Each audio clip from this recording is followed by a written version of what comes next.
जय हिंद दोस्तों, नमस्कार। आज के करंट अफेयर की क्लास में आपका स्वागत है। उम्मीद करता हूं आप बहुत अच्छे होंगे और निरंतर आप करंट अफेयर की क्लास लेते होंगे। तो आज हम 24 मार्च 2025 की करंट अफेयर करेंगे, जो मोस्ट इंपोर्टेंट क्वेश्चन होने वाले हैं। ठीक है, तो आज की क्लास को हम स्टार्ट करते हैं। तो पहला क्वेश्चन, हाल में विश्व जल दिवस 2025 कब मनाया गया? प्रश्न लिखो, हाल ही में। पहला प्रश्न लिखो, हाल ही में जल दिवस 2025 कब मनाया गया? कब मनाया गया? ठीक है, कब मनाया गया है? तो इसका आंसर होगा 22 मार्च को। यानी हमारा क्या मनाया जाता है? जल दिवस मनाया जाता है 22 मार्च। 22 मार्च को क्या मनाया था हमने?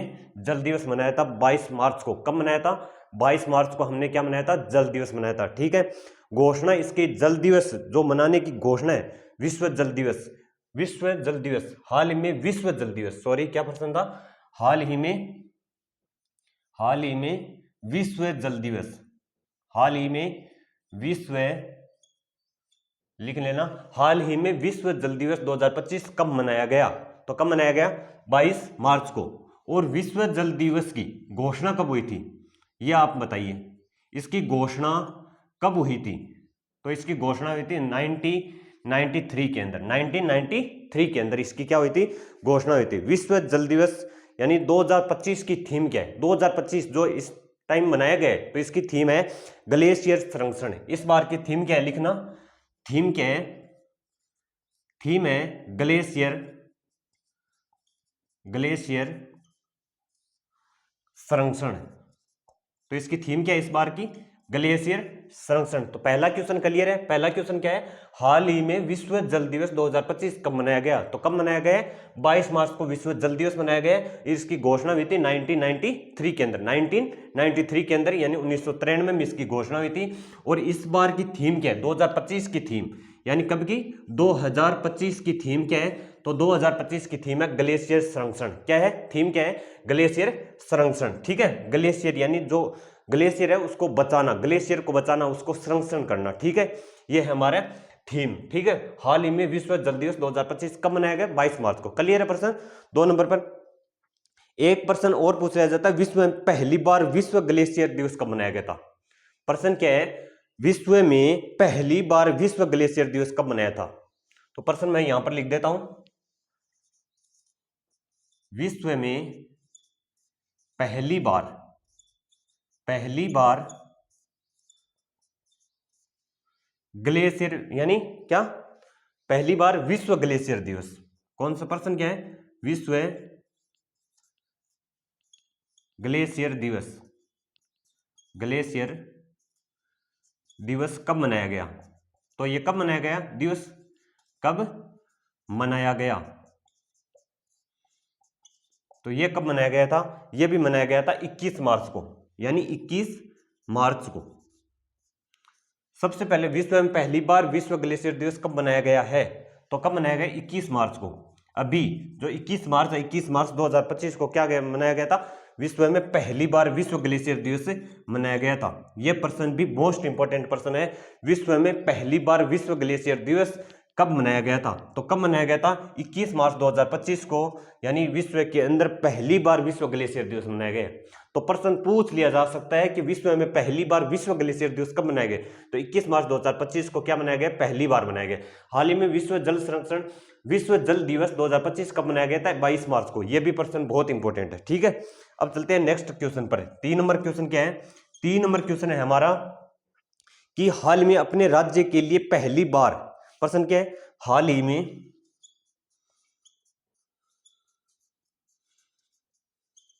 अपने राज्य के लिए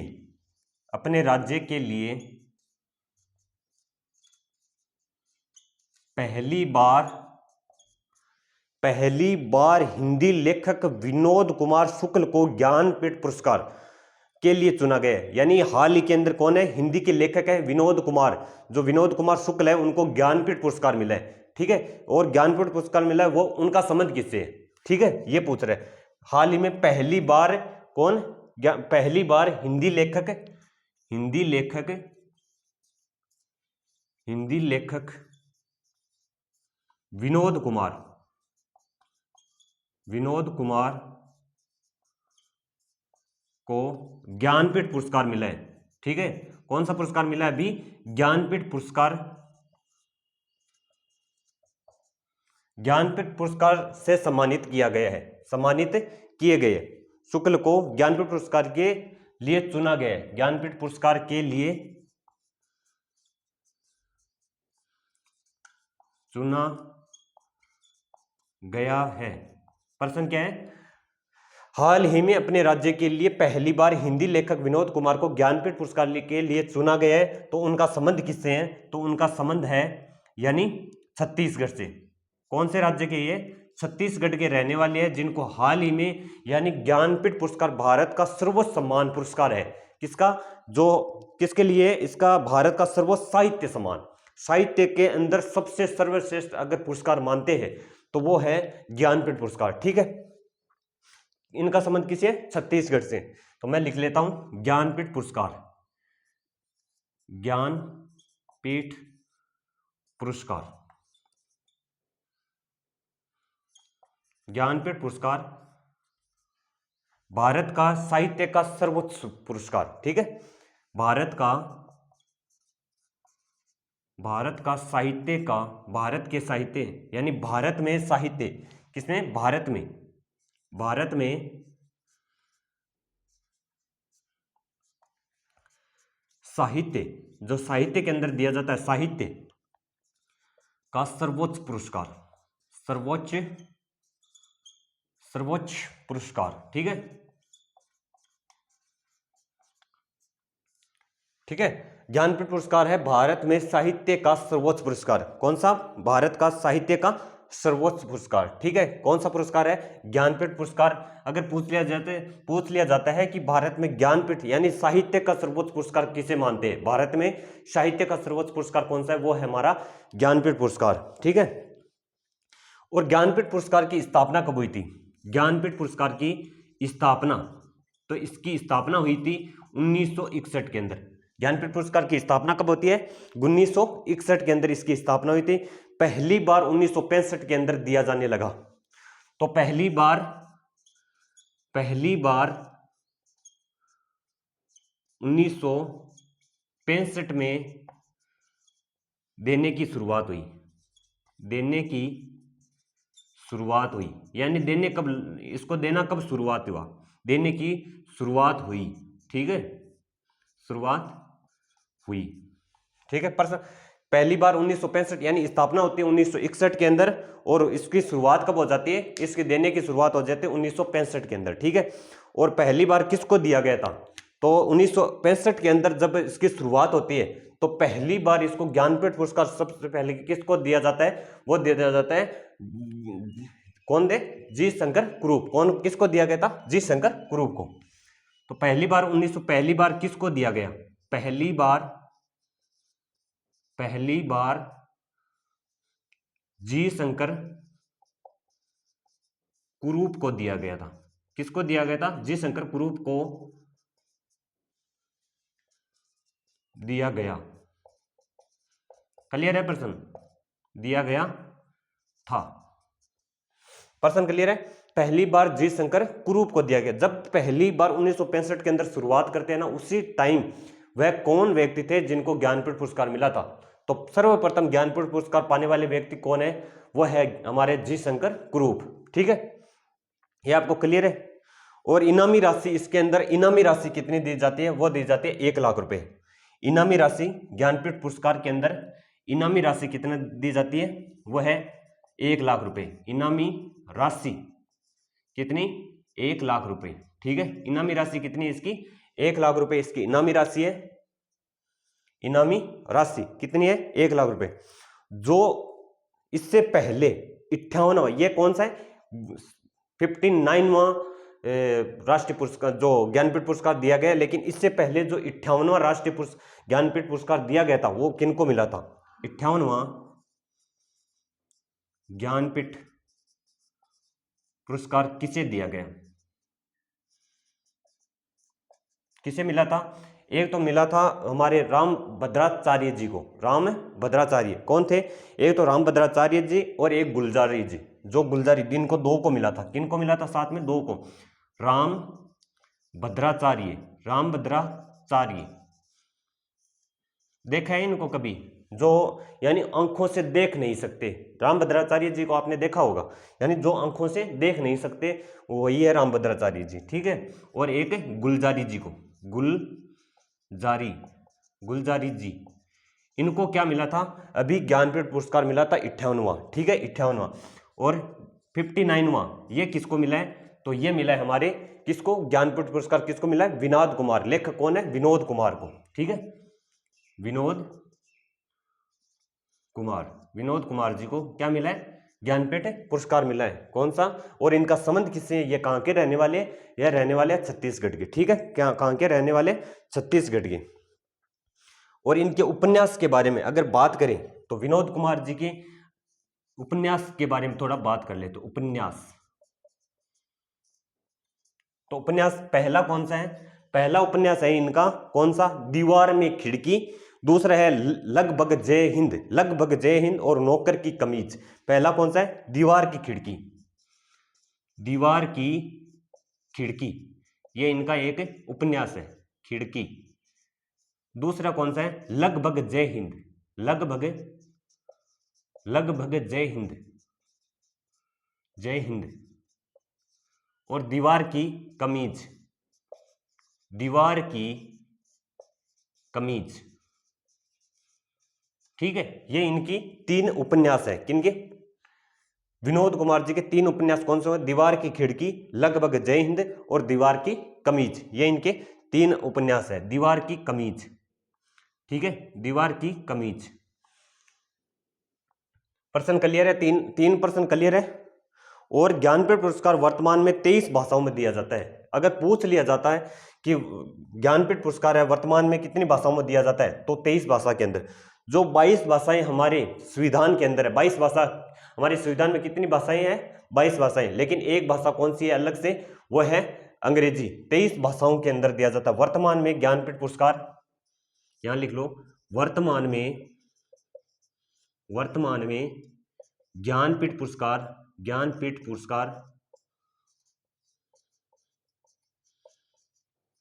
पुरस्कार 23 भाषाओं में दिया जाता है। कितनी भाषाओं में? 23 भाषाओं में दिया जाता है।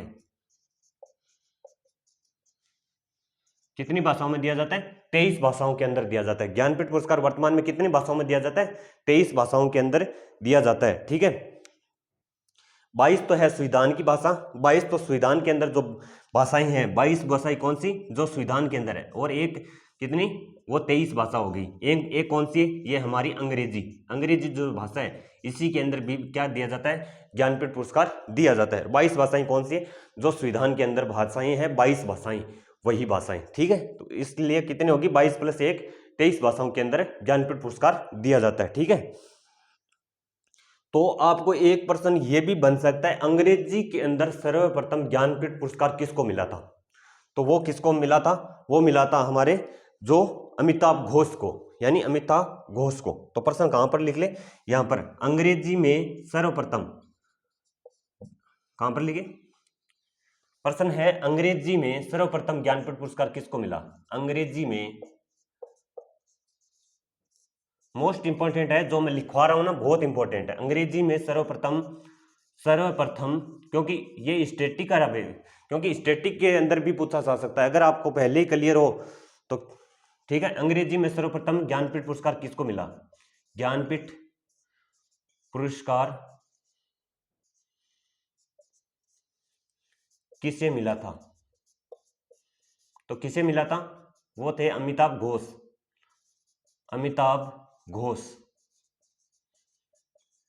अमिताभ घोष को मिला था। क्योंकि ये लिखवाने का मतलब अंग्रेजी के अंदर भी दिया जाता है, लेकिन अंग्रेजी में दिया जाता है तो अंग्रेजी में सबसे पहले किसको मिला था? तो वो मिला था अमिताभ घोष को। सर्वप्रथम अंग्रेजी में ज्ञानपीठ पुरस्कार किसे मिला था? वो मिला था अमिताभ घोष को। और आप ये बता दीजिए ज्ञानपीठ पुरस्कार प्राप्त करने वाली पहली महिला कौन सी? ज्ञानपीठ पुरस्कार प्राप्त करने वाली पहली महिला कौन थी? तो वो आप बता सकते हैं, वो कौन थी? आशापूर्णा देवी। जानते हो क्या? पहली महिला जिसको ज्ञानपीठ पुरस्कार मिला था। तो यहां पर लिखवा देता हूं मैं, ज्ञानपीठ पुरस्कार पाने वाली, ज्ञानपीठ पुरस्कार, ज्ञानपीठ पुरस्कार पाने वाली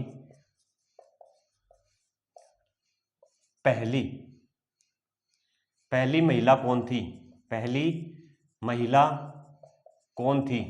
पहली महिला कौन थी? तो ज्ञानपीठ पुरस्कार प्राप्त करने वाली पहली महिला कौन थी? तो वो थी आशापूर्णा देवी। कौन थी? आशापूर्णा देवी। ठीक है, ये प्रश्न भी ध्यान में रखना। ज्ञानपीठ पुरस्कार पाने वाली पहली महिला, ये भी प्रश्न बन सकता है, ये तो इंपॉर्टेंट प्रश्न है, क्यों नहीं बन सकता।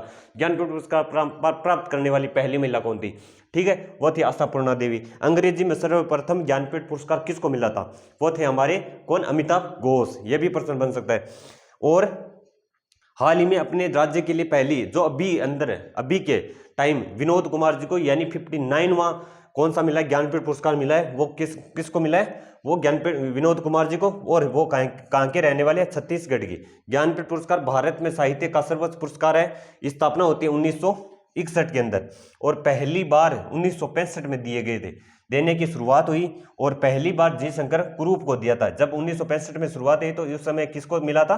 जी शंकर कुरूप को। ठीक है, जी शंकर कुरूप को दिया गया था। वर्तमान में ज्ञानपीठ पुरस्कार 23 भाषाओं के अंदर दिया जाता है, जिसके अंदर अंग्रेजी में सर्वप्रथम किसको मिला था ज्ञानपीठ पुरस्कार? वो अमिताभ घोष को मिला था। और विनोद कुमार जी की 3 कौन सी उपन्यास है? दीवार की खिड़की, लगभग जय हिंद और दीवार की कमीज। ठीक है। 58वां ज्ञानपीठ पुरस्कार किसको मिला था? वो मिला था राम भद्राचार्य जी को और गुलजारी जी को। ठीक है, और इनामी राशि इसके अंदर कितनी दी जाती है? 1 लाख रुपए। 2 नंबर प्रश्न था हमारा, विश्व में पहली बार ग्लेशियर दिवस कब मनाया गया था? तो 21 मार्च 2025 को मनाया गया था। हाल ही में विश्व जल दिवस 2025 कब मनाया गया था? यह मनाया गया 22 मार्च को। घोषणा हुई थी 1993 के अंदर। इस बार की थीम क्या थी? थीम है इस बार की ग्लेशियर संरक्षण। ग्लेशियर संरक्षण। तो ये थी हमारी 3 क्वेश्चन। उसके बाद में हम नेक्स्ट क्वेश्चन पर चलते हैं। ठीक है, 4 नंबर क्वेश्चन पर चलते हैं। जो नेक्स्ट क्वेश्चन पर 4 नंबर क्वेश्चन क्या है?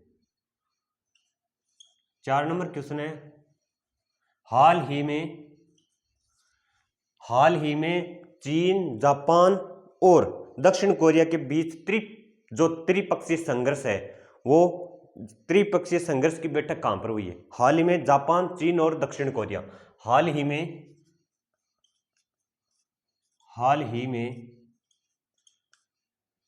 जापान, चीन और दक्षिण कोरिया।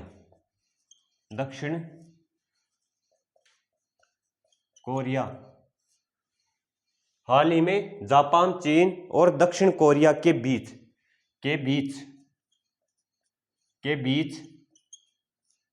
त्रिपक्षीय संयोग, जो त्रिपक्षीय संयोग है उसकी बैठक, संयोग पर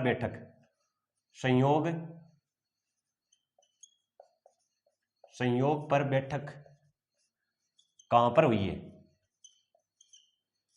बैठक कहां पर हुई है? ठीक है, प्रश्न पूरा दिख रहा है। हाल ही में जापान, चीन, दक्षिण कोरिया के बीच त्रिपक्षीय सहयोग पर बैठक कहां पर हुई है? तो इसकी बैठक कहां पर हुई है? तो उसकी बैठक हुई है टोक्यो। कहां पर? टोक्यो के अंदर। कहां पर हुई है इस बैठक? टोक्यो के अंदर। ठीक है, हाल ही में जापान, चीन, दक्षिण कोरिया के बीच त्रिपक्षीय सहयोग, कौन सा? त्रिपक्षीय संयोग पर बैठक कहां पर हुई है? तो ये बैठक हुई है टोक्यो के अंदर। टोक्यो कहां पड़ता है? जापान के अंदर। ठीक है, टोक्यो कहां पर है? जापान के अंदर। कौन सी बैठक हुई है?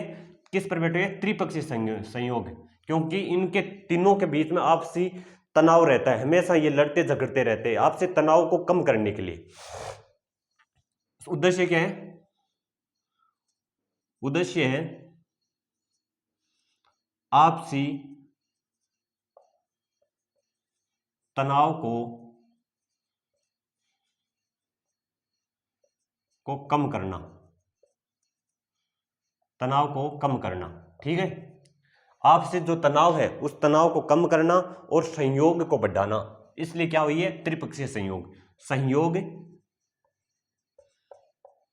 संयोग को बढ़ाना। ठीक है, ये इनका क्या है उद्देश्य है। इस त्रिपक्षीय संयोग की बैठक करने का उद्देश्य क्या है, आपसी तनाव को कम करना और संयोग को बढ़ाना। हाल ही में जापान, चीन और दक्षिण कोरिया के बीच में जो त्रिपक्षीय संघर्ष की जो त्रिपक्षीय सहयोग की बैठक हुई है वो कहां पर हुई है, टोक्यो कहां पर है, जापान के अंदर। ठीक है, और उद्देश्य है आपसी तनाव को कम करना और सहयोग को बढ़ाना। ठीक है, ये इनका उद्देश्य है। ठीक है, प्रश्न क्या है, नेक्स्ट क्वेश्चन पर चलते हैं हम। नेक्स्ट क्वेश्चन है हमारा, हाल ही में केंद्रीय जल शक्ति मंत्री सी आर पाटिल ने राष्ट्रव्यापी कैच द रेन 2025 अभियान की शुरुआत कहां की है। तो प्रश्न क्या है, हाल ही में केंद्रीय जल शक्ति, 5 नंबर प्रश्न लिखो। हाल ही में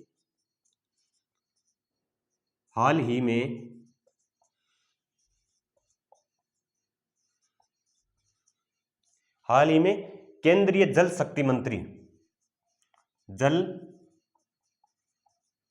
मंत्री हाल ही में जल शक्ति मंत्री C R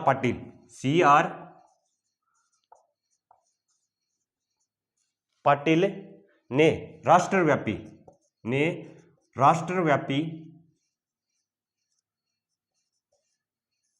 C R Patil ने राष्ट्रव्यापी catch the rain 2025 catch the rain 2025 catch the rain 2025 अभियान की शुरुआत कहां की है। अभियान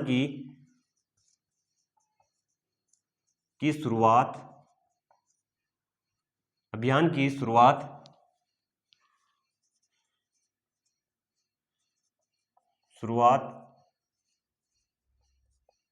कहां की है।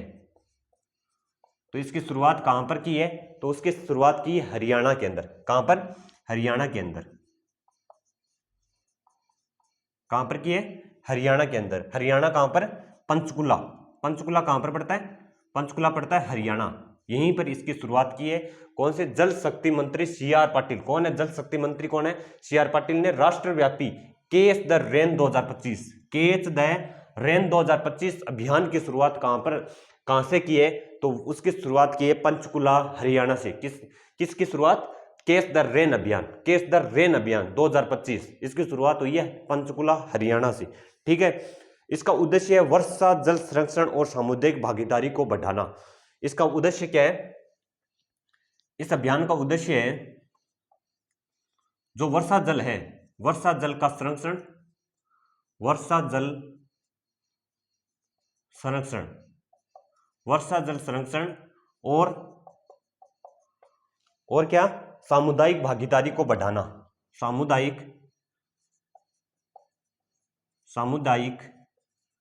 भागीदारी को बढ़ाना। ठीक है, सभी प्रश्न समझ में तो आ रहे हैं ना दोस्तों, क्योंकि प्रश्न क्या है, हाल ही में केंद्रीय जल शक्ति मंत्री सी आर पाटिल ने राष्ट्रव्यापी कैच द रेन अभियान की शुरुआत कहां की है, तो उसकी शुरुआत की है हरियाणा से। कहां से, हरियाणा के पंचकुला से। ठीक है, उद्देश्य है वर्षा जल संरक्षण और सामुदायिक भागीदारी को बढ़ाना, ये क्या है, इसका उद्देश्य है। ठीक है, अगर हरियाणा के बाद में बात करें, थोड़ा हरियाणा के बारे में थोड़ा जान लेते हैं। ठीक है, हरियाणा के अंदर अभी एक हड़प्पा का जो सबसे बड़ा स्थल हड़प्पा यानी राखी गढ़ी, वो कहां पर है, हरियाणा। सबसे बड़ा राखी गढ़ी यानी हड़प्पा सभ्यता का सबसे बड़ा संग्रहालय वो कहां पर है, वो है हरियाणा के अंदर। यानी हरियाणा पर कहां पर, राखी गढ़ी। हरियाणा का कौन सा स्थान, राखी गढ़ी। यहां पर क्या बना हुआ है, हड़प्पा सभ्यता का, यहां पर लिखो हड़प्पा सभ्यता का, जो हड़प्पा सभ्यता है, हड़प्पा सभ्यता का सबसे बड़ा संग्रहालय कहां पर बना है, हड़प्पा सभ्यता का सबसे बड़ा संग्रहालय हड़प्पा सभ्यता का सबसे बड़ा संग्रहालय कहां पर बना है? राखीगढ़ी हरियाणा के अंदर। ठीक है, राखीगढ़ी हरियाणा के अंदर। और एक स्थान है कौन सा? जो गुरुग्राम है, वहां पर बना है देश का पहला अनाज एटीएम। गुरुग्राम लिखो, गुरुग्राम के बारे में। देश का पहला अनाज एटीएम कहां पर है? अनाज एटीएम। अगर प्रश्न पूछ लिया जाए देश का पहला अनाज एटीएम कहां पर है, तो वो कहां पर है? वो गुरुग्राम के अंदर है। ठीक है। और एक है सोनीपत। सोनीपत के अंदर है देश का पहला संविधान संग्रहालय। लिखो सोनीपत। सोनीपत कहां पर है? हरियाणा के अंदर। देश का पहला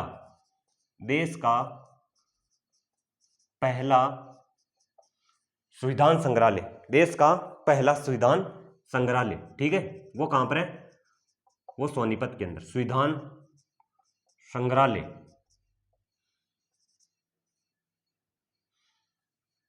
ठीक है, देश का पहला संविधान संग्रहालय कहां पर है? वो है सोनीपत के अंदर। ठीक है, ये तीनों पॉइंट याद रखना। ठीक है, अब आ जाते हैं हम 6 नंबर क्वेश्चन पर। 6 नंबर क्वेश्चन क्या है हमारा? 6 नंबर क्वेश्चन है, हाल ही में वर्ष 2025 में आईपीएल के 18वें सीजन का जो आगाज कहां पर हुआ है? जो अभी आईपीएल शुरू है, उस आईपीएल का जो आगाज जो शुरू हुआ है वो कहां से शुरू हुआ है, वो बताना है। ठीक है, हाल ही में वर्ष 2025 उसकी शुरुआत हुई है। सीजन का आगाज कहां से शुरुआत हुई है? वो ईडन गार्डन कोलकाता से उसकी शुरुआत हुई है। ठीक है, तो प्रश्न क्या है? हाल ही में वर्ष 2025 में,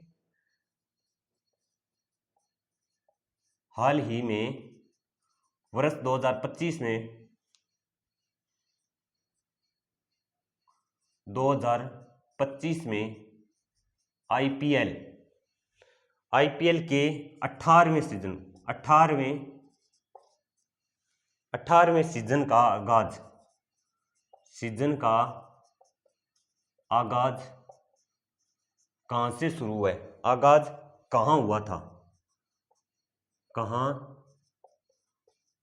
हुआ है? यानी हाल ही में वर्ष 2025 में आईपीएल के 18वें जो सीजन है उसका आगाज कहां से हुआ है? तो उसकी शुरुआत हुई है कोलकाता से। कहां से? कोलकाता। और कोलकाता से किस स्टेडियम से? जो ईडन गार्डन को जो है ना स्टेडियम, ईडन गार्डन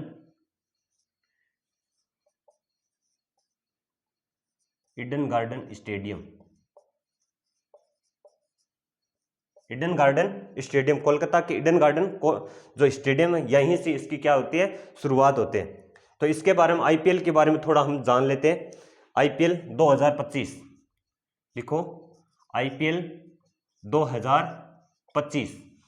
तो आईपीएल 2025 की पहली बात तो मुझे बताओ, जो आईपीएल 2025 है, ठीक है, इसका जो सबसे महंगा खिलाड़ी कौन बना है? आईपीएल 2025 का सबसे महंगा खिलाड़ी, पहली बात ये लिखो, सबसे महंगा खिलाड़ी कौन बना है? सबसे महंगा खिलाड़ी कौन बना है? वो बने हैं ऋषभ पंत। ठीक है, कितने करोड़? 27 करोड़ में इसको खरीदा गया है। कितने करोड़ में? 27 करोड़ के अंदर। ठीक है, कितने करोड़ के अंदर इसको खरीदा गया है? 27 करोड़ में इसको खरीदा गया है। सबसे महंगे खिलाड़ी आईपीएल की वो 2025 के कौन है? वो है हमारे ऋषभ पंत। ठीक है, इसको कितने में खरीदा गया है? 27 करोड़ के अंदर इसको खरीदा गया है। और जो पहला मैच हुआ है, यानी इसका पहला जो मैच हुआ है वो किसके बीच में हुआ है? वह हुआ है केकेआर और आरसीबी के बीच में, कोलकाता और बेंगलुरु के बीच में। ठीक है, पहला मैच जो फर्स्ट मैच हुए, फर्स्ट मैच किनके बीच में हुआ था? केकेआर प्लस आरसीबी, यानी कोलकाता और बेंगलुरु के बीच में। किसके बीच? कोलकाता और बेंगलुरु, कोलकाता और बेंगलुरु के बीच, बंगलुरु। और इसके अंदर पहला मैच कौन जीत गई है? वो जीत गई है, जीती। कौन जीती? वो बेंगलुरु जीत गई है। ठीक है, जीती कौन है? पहला मैच कौन जीती है? वो जीती है बेंगलुरु। ठीक है, जो पहला मैच हुआ है वो मैच किसने जीत गई है, बेंगलुरु इसको इस मैच को जीत गई है। ठीक है, इसके अंदर जो ये आईपीएल 2025 जो 18वां संस्करण है, संस्करण कौन सा है, 18वां संस्करण लिखो, संस्करण कौन सा है, 18वें नंबर का संस्करण। ठीक है, 18वें नंबर का। इसके अंदर टीम कितनी है, तो टीम है कुल कितनी है, 10। याद रखना टीम की कुल कितनी है, 10। तो टीम है, संस्करण हुआ है 18वां। ठीक है, और विजेता जो विजित टीम होगी उस विजेता टीम को कितनी इनामी राशि दी जाएगी, वो दी जाती है 20 करोड़ रुपए। ठीक है, विजित टीम को राशि कितनी मिलेगी, वो मिलेगी 20 करोड़ रुपए, जो विजित टीम हो। लेकिन भाई साहब देखो, अगर चलो मानते हैं विजित टीम को यानी इनाम राशि मिलेगी 20 करोड़ रुपए, लेकिन ऋषभ पंत को सिर्फ इनामी राशि से सबसे ज्यादा इनामी राशि से ऊपर इनको मिल गई है, 27 करोड़ में इसको खरीदा है। किस, ठीक है, किसको, आईपीएल 2025 के सबसे महंगे खिलाड़ी बन गए कौन, ऋषभ पंत। ठीक है, और आगे देखते हैं इसका फाइनल मैच कब होगा। इसका फाइनल मैच होगा 25 मई को। फाइनल मैच कब होगा, आईपीएल 2025 का फाइनल मैच वो होगा 25 मई को। कब होगा, 25 मई को। आईपीएल 2025 का फाइनल मैच कब होगा, 25 मई को। ठीक है,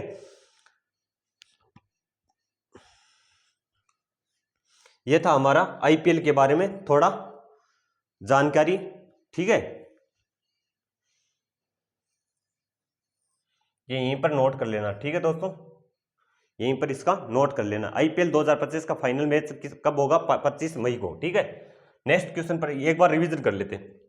हाल ही में जापान, चीन, दक्षिण कोरिया के बीच त्रिपक्षीय सहयोग पर बैठक कहां पर हुई है, वो हुई है टोक्यो के अंदर। ठीक है, उद्देश्य आपसी तनाव को कम करना और सहयोग को बढ़ाना। हाल ही में केंद्रीय जल शक्ति CR पाटिल ने राष्ट्रव्यापी कैच द रेन 2025 अभियान की शुरुआत कहां पर हुई है, तो वो शुरुआत हुई है हरियाणा पंचकुला से। ठीक है, हरियाणा पंचकुला से। और इसकी जो उद्देश्य वर्षा जल संरक्षण और सामुदायिक भागीदारी को बढ़ाना। और हरियाणा के अंदर अगर बात करें तो राखी गड्डी के अंदर हड़प्पा सभ्यता का सबसे बड़ा संग्रहालय, और गुरुग्राम के अंदर है देश का पहला अनाज ATM, और सोनीपत के अंदर है देश का पहला संविधान संग्रहालय। ठीक है, और हाल ही में 6 नंबर क्वेश्चन, हाल ही में वर्ष 2025 में आईपीएल के 18वें सीजन का आगाज कहां पर हुआ है, तो उसका आगाज हुआ है कोलकाता के अंदर। कोलकाता के ईडन गार्डन कोलकाता से इसकी शुरुआत होगी है, और संस्करण है ये 18वां। टीम है इसके अंदर 10, और विजित टीम को राशि मिलेगी कितनी, 20 करोड़ रुपए। ठीक है, और पहला मैच KKR प्लस RCB के बीच में हुआ था, यानी कोलकाता और बेंगलुरु के बीच में हुआ है। लेकिन पहला मैच कौन जीत गया है, वो बेंगलुरु जीत गया है। कौन जीत गई है, RCB। इस पहले मैच को कौन जीत चुकी है। ठीक है, और आईपीएल 2025 के सबसे महंगे खिलाड़ी कौन बने, ऋषभ पंत, 27 करोड़ रुपए। ठीक है, आईपीएल 2025 का फाइनल कहां पर होगा, तो फाइनल कब होगा, वो होगा 25 मई को। ठीक है, फाइनल मैच कब होगा, 25 मई को। ठीक है, ये क्लियर है सवाल।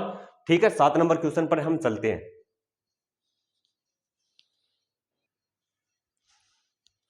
तो प्रश्न चलते हैं नेक्स्ट क्वेश्चन पर। प्रश्न है हमारा 7 नंबर प्रश्न क्या है, 7 नंबर प्रश्न है हाल ही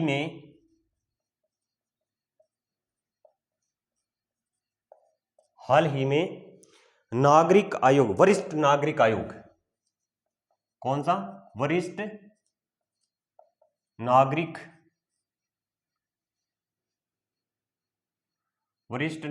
आयोग,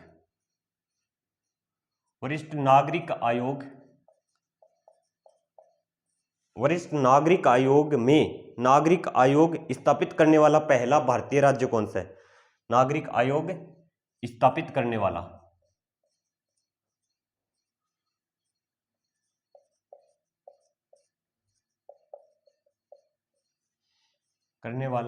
पहला भारतीय राज्य कौन सा है, पहला भारतीय राज्य कौन सा है,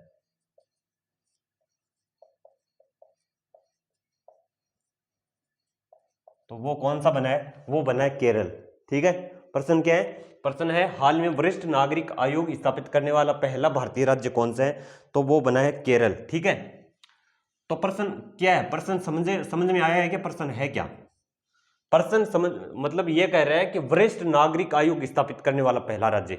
यानी आजकल लोग क्या करते हैं, आज सबसे ज्यादा यही चल रहा है कि जो ही उनके बहुत ज्यादा लोग ऐसे हो गए, मतलब जानवर है उनके बारे में अगर कहो तो वो क्या है, एक जानवर है। यानी अपने माता पिताओं को, बूढ़े माता पिता है, दादा दादी, उनको जो वृद्धा आश्रम होता है, यानी बूढ़ों के लिए जो वृद्ध आश्रम खोले गए हैं वहां पर छोड़ के आ जाते हैं। इसके लिए केरल ने क्या किया है, वरिष्ठ नागरिक आयोग स्थापित किया है। ठीक है, यानी उनके बात करें ना तो ये सबसे नीचे उनको भगवान ने क्या मीनक तो बना दी है, यानी इंसान तो बना दिया, लेकिन रहेंगे वो जानवर ही। ठीक है, पर्सन क्या है, यानी वरिष्ठ नागरिक आयोग स्थापित करने वाला पहला भारतीय राज्य कौन सा बना है, वो बना है केरल। ठीक है, केरल बना है। क्या इसका उद्देश्य क्या है, उद्देश्य है बुजुर्गों का कल्याण, बुजुर्गों को कल्याण करना और उनकी देखभाल करना। उद्देश्य क्या है, उद्देश्य लिखो, उद्देश्य है बुजुर्ग जो लोग हैं, बुजुर्गों का कल्याण करना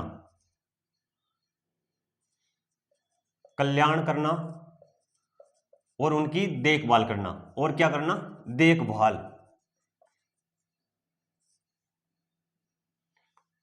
क्या करना, देखभाल करना। ठीक है, देखभाल करना, उनकी देखभाल करना।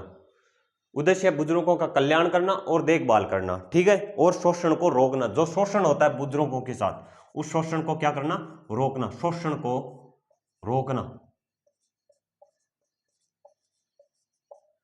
ये इनके उद्देश्य है। ठीक है, किसका, केरल का, यानी वरिष्ठ नागरिक आयोग। कौन सा आयोग है, वरिष्ठ नागरिक आयोग स्थापित करने वाला पहला भारतीय राज्य बना है केरल।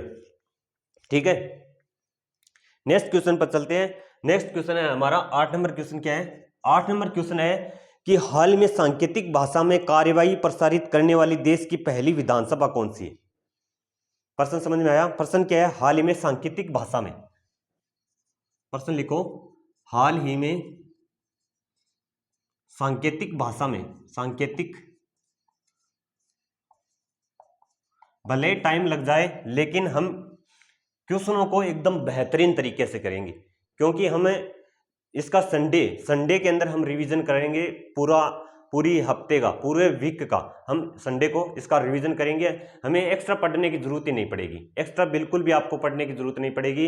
रिवीजन करो एक बार मंथली के अंदर एकदम, यानी जब हमारा ये मार्च कंप्लीट हो जाएगा तो उसके अंदर यानी पूरे मार्च का एक साथ रिवीजन करेंगे, मोस्ट पर्सन का एक साथ रिवीजन करेंगे, यानी 2-3 बार रिवीजन हो जाएगा। ठीक है, एक बार डेली हो ही रहा है, हफ्ते के अंदर यानी वीकली इसका रिवीजन हो जाएगा और मंथली इसका रिवीजन हो जाएगा। ठीक है, उसके अलावा हमें नहीं पढ़ने की जरूरत।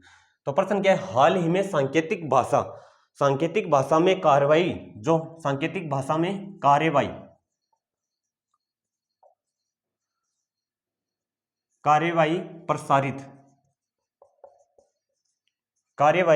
प्रसारित करने वाली देश की पहली विधानसभा, देश की पहली विधानसभा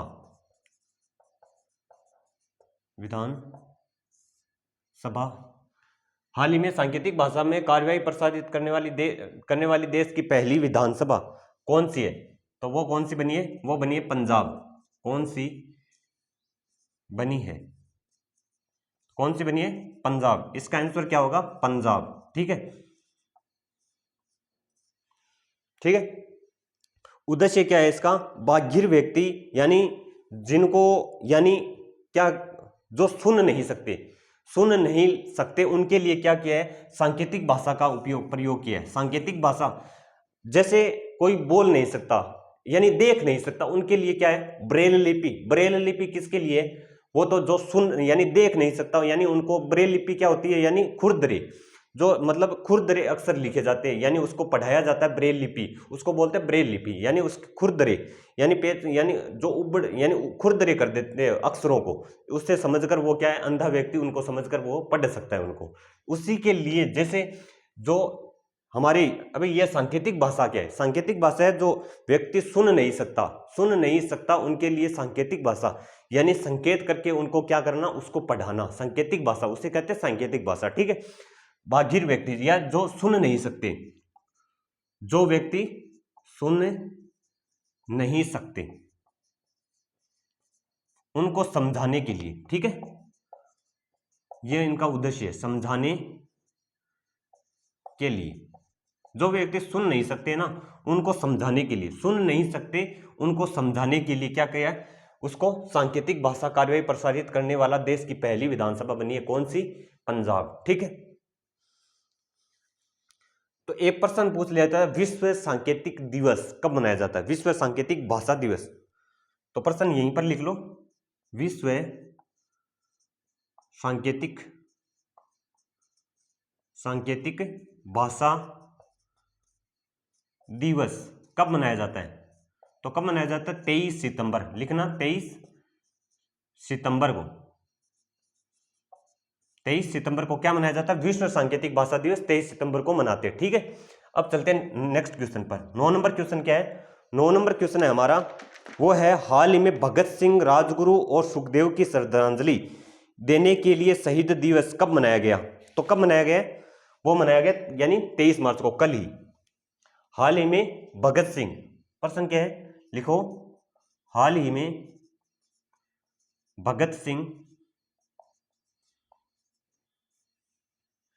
राजगुरु और सुखदेव,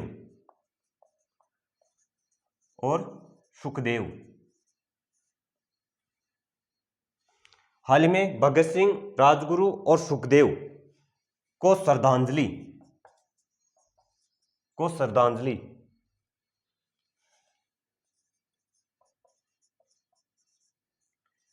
देने के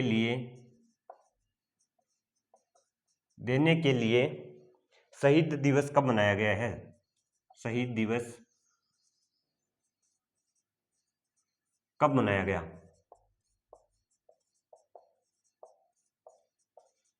तो कब मनाया गया? वो मनाया गया 23 मार्च को। ठीक है, 23 मार्च। ठीक है, क्या हुआ था, थोड़ा हम शहीद भगत सिंह के बारे में बात कर लेते हैं। तो क्या होता है, 1928 के अंदर जब साइमन कमीशन आया था, भारत आया, साइमन कमीशन का विरोध क्यों हुआ था? साइमन कमीशन का विरोध हुआ था, सभी के सभी उसके अंदर कितने थे, सभी जो 7 व्यक्ति थे, सातों के सातों क्या थे, वो अंग्रेज थे। उसके लिए उन्होंने क्या किया था, यानी उसका विरोध किया। उसके विरोध करने के कारण सैंडर्स ने यानी लाठी चार्ज का उस आंदोलन के अंदर, जो आंदोलन हो रहा था, उस आंदोलन में जो सैंडर्स है, यानी कौन है सैंडर्स? एक अंग्रेज व्यक्ति है। उस सैंडर्स ने यानी लाठी चार्ज का क्या दे दिया था? आदेश दे दिया। उसी लाठी चार्ज के अंदर हमारे प्रधानमंत्री जो लाला लाजपत राय थे, उनकी उस आंदोलन के अंदर, उस लाठी चार्ज के अंदर उनकी क्या हो जाती है? मौत हो जाती है। उसी मौत के अंदर, उसी मौत का बदला लेने के लिए हमारे भगत सिंह, राजगुरु और सुखदेव ने, उन्होंने क्या बनाया था? प्लान बनाया, उनको मारने के कारण। किसको मारने के? सैंडर्स को मारने के लिए इन्होंने क्या बना लिया? प्लान। तो उसी की फांसी, उसी मारने के कारण उनको क्या हो जाती है? फांसी की सजा हो जाती है। और 23 मार्च 1931 को इनको क्या हो जाती है? फांसी हो जाती है। लेकिन उससे पहले क्या होता है? 5 मार्च 1931 को क्या गांधी इरविन समझौता होता है। लेकिन उसके अंदर समझौता क्यों होता है? उनकी फांसी को रोकने के लिए। 23 मार्च 1931 को इनको क्या हो जाती है? फांसी हो जाती है। ठीक है, कब होती है फांसी? 1931 के अंदर। कब? 23 मार्च 1931 को उनको क्या हो जाती है? फांसी हो जाती है। लेकिन एक बात आपने सुनी होगी, यानी जब इन्होंने क्या अंदर, जब फांसी होने वाली थी 31 मार्च को, तब इनसे पूछा गया था अंग्रेजों ने, इनकी माँ है ना, माँ, वो बाहर थी। यानी जब इनको फांसी होने वाली थी तो उनकी माँ क्या थी? बाहर थी। और एक अंग्रेज ने बोला था कि तुम्हारी माँ तुम्हारे लिए रो रही है, अगर तुम हमारा साथ दो तो तुम्हारी फांसी अभी हम रोक सकते हैं, तुम्हारी जो फांसी है वो हम अभी रोक सकते हैं। तो पता है हमारे भगत सिंह ने क्या कहा था? मेरी सिर्फ एक माँ के आंसू पोंछने के लिए मैं इस करोड़ों माताओं का आंसू नहीं बहा सकता। मैं मेरी माँ, एक माँ का आंसू पोंछने के लिए मैं करोड़ों माँओं की आंखों में आंसू नहीं देख सकता। मैं हंस के अपनी मौत को स्वीकार करना चाहता हूं। मुझे मौत पसंद है, लेकिन मेरी इन करोड़ों माताओं की आंखों में आंसू नहीं पसंद। मेरी माँ के यानी सभी 21 यानी उस टाइम कितनी करोड़ जनसंख्या थी, यानी हमारी भारत की माताओं, सभी माताओं की यानी आंखों में आंसू नहीं देख सकता। सिर्फ मेरी एक माँ के कारण मैं अपने क्या कर सकता हूं, मैं अपनी मौत को स्वीकार कर सकता हूं। हंसते हंसते मुझे मेरी मौत पसंद है, ये कहा था हमारी किसने, हमारे भगत सिंह ने। ठीक है, नेक्स्ट क्वेश्चन पर चलते हैं। नेक्स्ट क्वेश्चन है हमारा 10 नंबर। 10 नंबर प्रश्न है, हाल ही में NIIT विश्वविद्यालय के चांसलर पद पर किसे नियुक्त किया है? तो किसे नियुक्त है, प्रश्न क्या है, हाल ही में, लिख लो, हाल ही में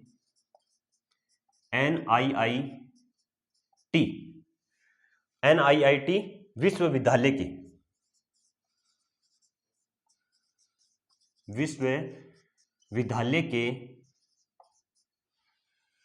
विद्यालय के चांसलर पद पर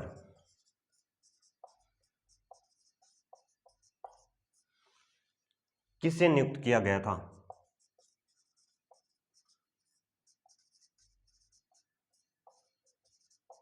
किसे नियुक्त किया गया? तो वो किसे नियुक्त किया गया, वो है अमिताभ कांत को। अमिताभ कांत, ठीक है, प्रश्न याद रखना, अमिताभ कांत। हाल ही में NIIT विश्वविद्यालय के चांसलर पद पर किसे नियुक्त किया गया? तो अमिताभ कांत को। ठीक है, अब प्रश्न नेक्स्ट क्वेश्चन पर चलते हैं। हाल ही में राष्ट्रीय कर्मयोगी जन सेवा कार्यक्रम के पहले बैच का उद्घाटन किसने किया है? तो प्रश्न लिखना, हाल ही में, 11 नंबर प्रश्न, हाल ही में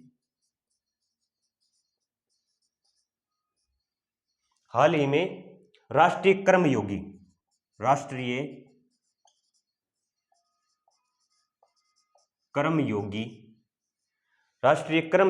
जन सेवा कार्यक्रम,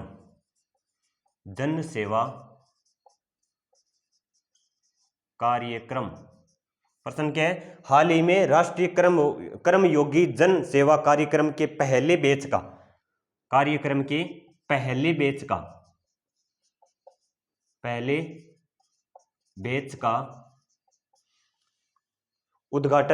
बैच का उद्घाटन किसने किया है? उद्घाटन किसने किया है? वो किसने किया है? आयुष मंत्रालय ने। किसने किया है? तो किसने किया है? आयुष मंत्रालय ने। आयुष मंत्रालय ने।